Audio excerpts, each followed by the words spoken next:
1절에서 5절 말씀입니다. 신명기 6장 1절에서 5절 말씀을 제가 봉독하여 올려드리겠습니다.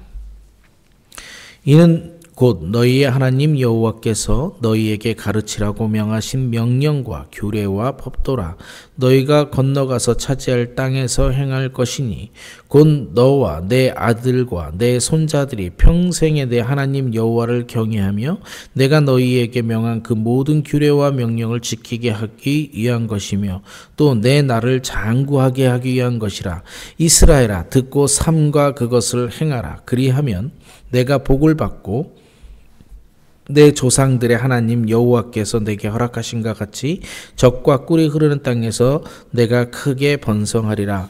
이스라엘아, 들으라. 우리 하나님 여호와는 오직 유일한 여호와시니 너는 마음을 다하고 뜻을 다하고 힘을 다하여 내 하나님 여호와를 사랑하라. 아멘. 신명기 4장에서 규례와 법도가 나왔습니다.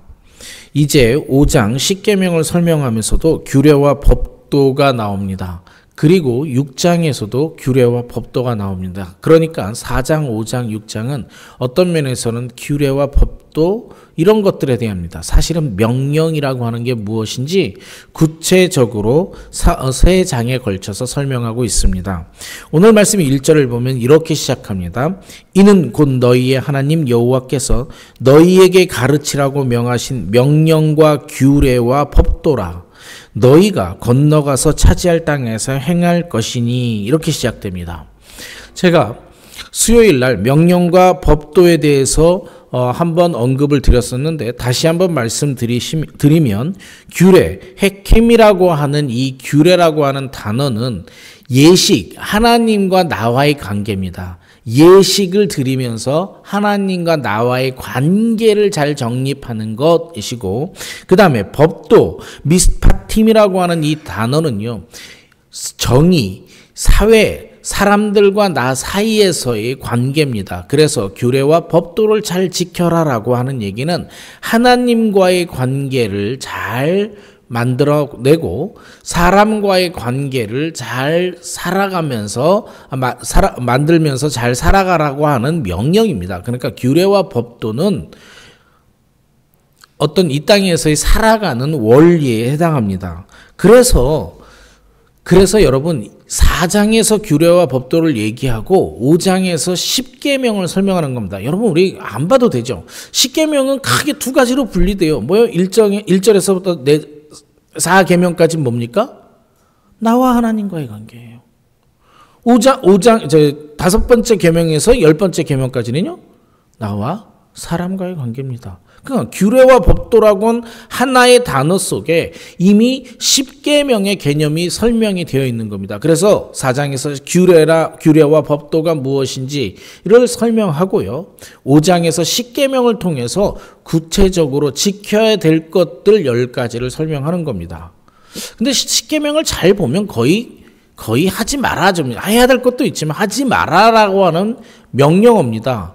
그런데 죄를 짓는 방법은요, 여러분, 죄를 짓는 하지 말라는 것을 하는 것도 있지만 해야 될 것을 하지 않는 것도 죄입니다. 그러니까 정말 해야 될 것, 하나님이 원하는 것, 이 하나의 정신을 담는 겁니다. 또 하나, 이게 꼭 6장이 필요한 이유가 뭐냐면 이런 겁니다. 여러분 혹시 법전 다 외우십니까?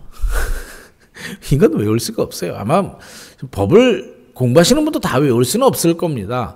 그런 걸 가지고 법의 정신이다 이렇게 이야기합니다. 그래서 우리가 법의 정신을 따라서 사는 것처럼 하나님의 명령, 사실은 어쩌면 제사법 이런 거 우리 못 외우잖아요. 그런 모든 것들을 외울 수 없으니까 하나님께서 꼭 축약하고 하나로 모아서 하는 것이 오늘 6장에 있는 내용입니다. 그리고 너무나도 유명하죠. 4절과 5절을 다시 보면요. 4절과 5절에 이렇게 써 있습니다. 너무 유명하죠. 쉐마 이스라엘. 이스라엘아 들어라. 우리 하나님 여호와는 오직 유일한 여호와시니 너는 마음을 다하고 뜻을 다하고 힘을 다하여 내 하나님 여호와를 사랑하라. 여러분 이건 너무 많이 듣고 너무 잘 알고 있는 거죠. 그런데 요게요. 레위기 19장 18절에는 또 이런 말씀이 있습니다. 원수를 갚지 말며 동포를 원망하지 말며 내 이웃 사랑하기를 내 자신과 같이 사랑하라. 나는 여호와이니라. 이렇게 됐습니다. 위에도 여호와께서 하신 말씀, 위에도 여호와께서 하신 말씀을 고스란히 이것을 인용하여 예수님께서 말씀하셨습니다. 우리 거의 외울 거라고 보십니다. 마태복음 22장 37절에서 40절. 내 마음을 다하고 목숨을 다하고 뜻을 다하여 주 너의 하나님을 사랑하라 하셨으니 이것이 크고 첫째 되는 계명이요 둘째도 그와 같으니 내 이웃을 내 자신과 같이 사랑하라 하셨으니 이 두 계명이 온 율법과 선지자의 강령이니라. 자, 규례와 법도부터 다시 해볼게요. 규례, 하나님께 드리는 예.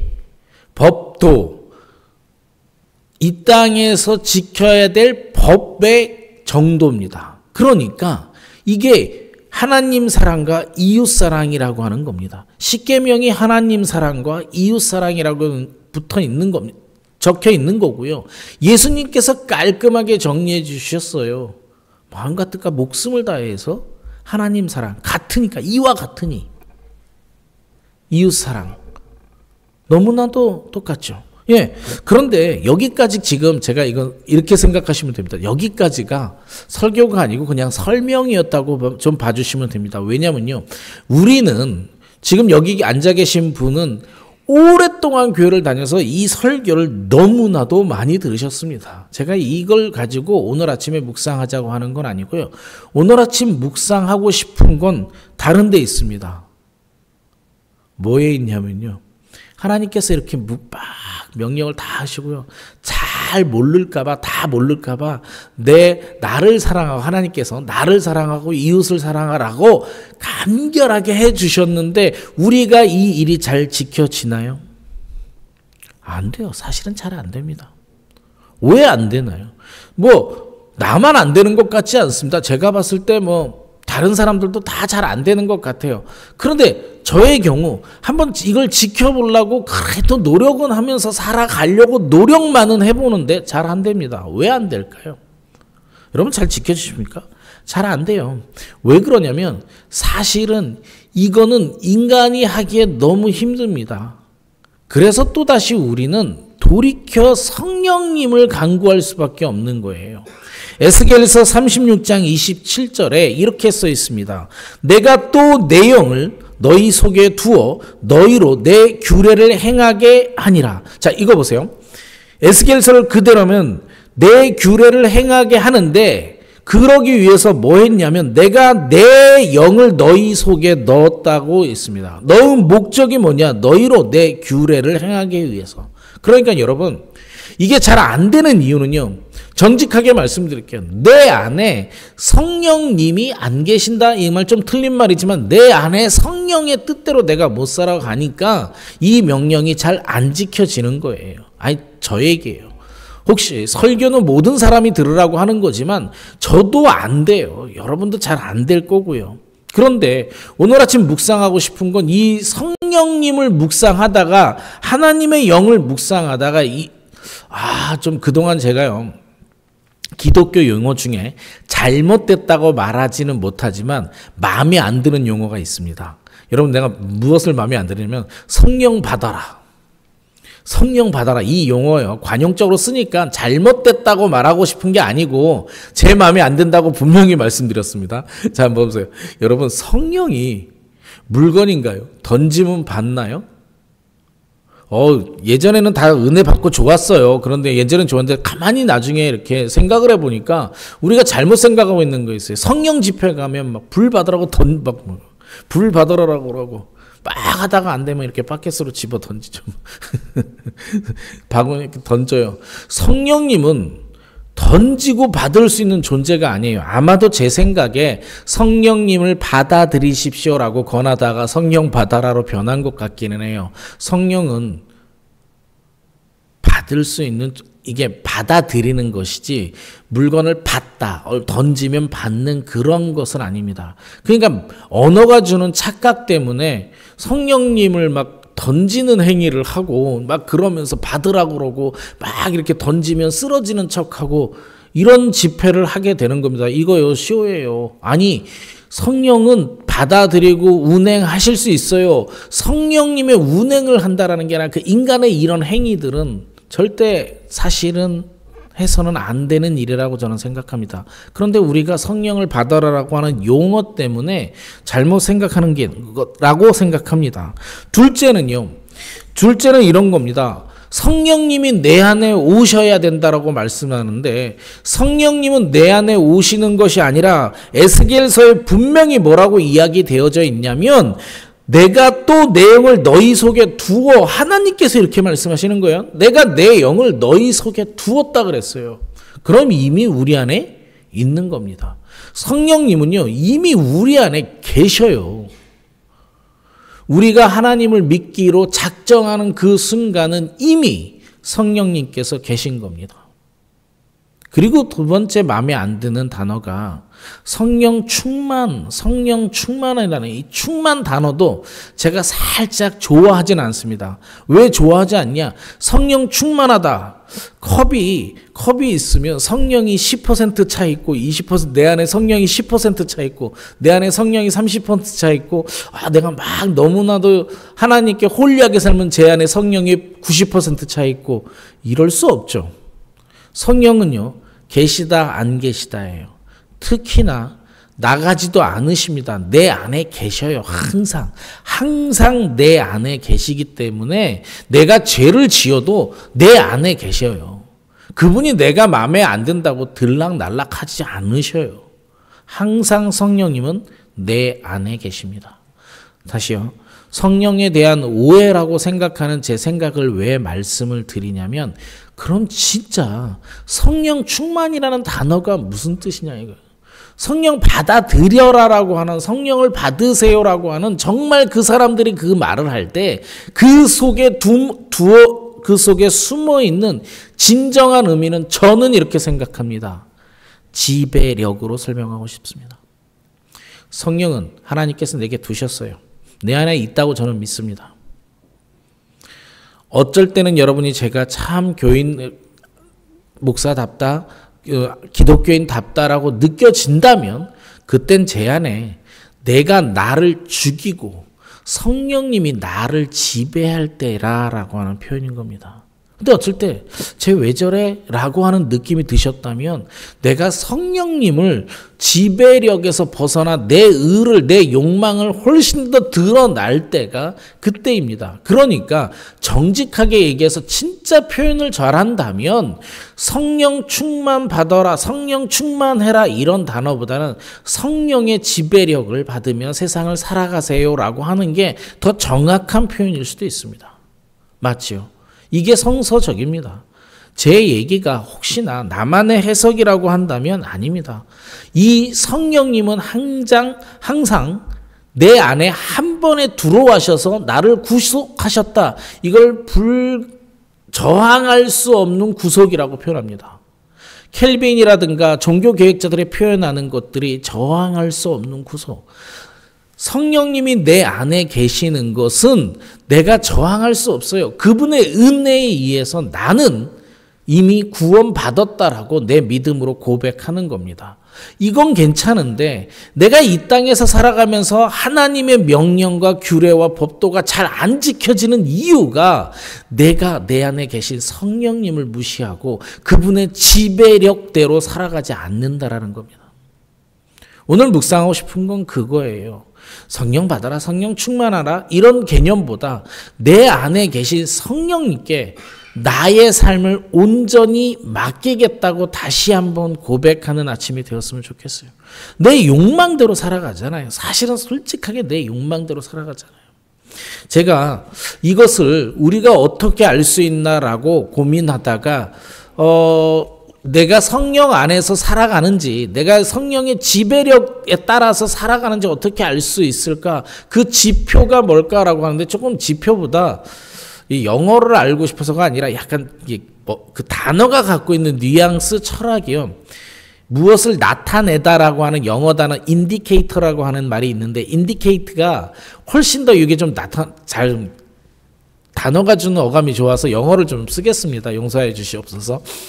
내가 성령님에 따라 살아가는지 내가 성령님의 지배력을 얼마나 받고 있는지를 가장 잘 나타낼 수 있는 것 중에 하나가 그 인디케이터 하나가 이런 겁니다. 사랑하라 했으니 사랑하지 않는 거예요. 미움이요. 안 보셔도 되는데 옆 사람을 딱 째려보고 저 인간 왜 저래 그런다라고 한다면 그게 내가 성령님의 지배력에서 벗어나고 있다라고 하는 인디케이터입니다. 저 사람이 좀 모질라 보인다? 그게 내 성령님에서 벗어나는 거예요. 왜 쟤는 왜 저래라고 계속 내 입에서 비방이 나오면 내 안에서 성령님의 지배력에서 벗어나고 있는 거예요. 내 안에 성령님은 항상 계시다니까요. 내 안에 성령님은 왔다 갔다 하지 않으셔요. 항상 계신데 내가 자꾸 그분을 무시하고 내 뜻대로 내 욕망대로 살아갈 때 나타나는 현상이 그런 겁니다. 그게 인디케이터예요. 저도 인간이기 때문에 안 한다가 아니라 내 안에서 억울한 일과 분노가 일어날 때 내가 성령님의 지배력에서 벗어났구나라고 느끼면서 회개를 시작합니다. 정말 그렇습니다. 화가 나면 나는 잘못한 거 없고 제가 잘못한 것 같아요. 맞아. 그건 맞지만 정말 축복의 비밀은 여기에 있는 겁니다. 내가 성령님의 지배력에 복종되어져 있으면요. 저분의 잘못한 것에 내가 화나지 않습니다. 외부의 어떠한 환경 속에서 내 안에 갖고 있는 샬롬, 평화가 깨지지 않는다라는 것이죠. 이게 인디케이터예요. 내 안에 평화가 깨지고 내 안에 불만이 많고 내 눈에 저 사람의 잘못된 것들이 많이 보일수록 사실 나는 내 욕망대로 살아가고 있는 거고 내 안에 있는 성령님을 무시하는 거예요. 그런데 내 안에 성령님의 지배력에 내가 순종 복종하면 세상에 어떤 일이 있어도 내 안에는 평화가 깨지지 않는다라는 것입니다. 얼마나 축복이에요. 나도 그렇게 잘 살지 못하지만 그렇게 살고 싶어요. 세상이 무너지는데도 내 안에는 성령님과 동행하는 축복이 있다면 요즘 말하는 스트레스가 없어질 거예요. 이게 샬롬이에요. 그러면요, 생명이 연장돼요. 그래서 성경에 생명이 연장된다고 써 있는 겁니다. 어떤가요? 오늘 아침 묵상하고 싶은 건 내 안에 성령님의 내가 얼마나 지배받고 있는지 한번 점검하는 아침이 되었으면 좋겠다라는 것입니다. 성령 받아라? 성령은 주고받을 수 있는 물건이 아닙니다. 성령 충만해라. 성령은 몇 % 차 있고 이런 성령님께서요. 내 안에 30%만 들어있고 내 안에 70% 들어와 있고 그렇지 않습니다. 하지만 성령 충만이라는 단어가 잘못됐다라는 말이 아니고 성령 충만해라라고 하는 말은 내가 온전히 성령님의 지배력 안에서 이 땅에서 살아가라는 얘기입니다. 그 얘기는 나의 욕망을 죽이고 성령의 뜻대로 하나님의 뜻대로 잘 살아가고자 노력하는 겁니다. 그것이 하나님의 명령과 규례와 법도를 지키는 것이고 그것이 십계명을 지키는 것이고 그것이 내 이웃을 사랑하고 내 하나님을 사랑하라는 명령을 지키는 가장 유일한 길입니다. 오늘 성령께 나를 다시 한번 복종, 굴복, 항복하는 하루 되시기를 축복합니다. 기도하시겠습니다. 하나님,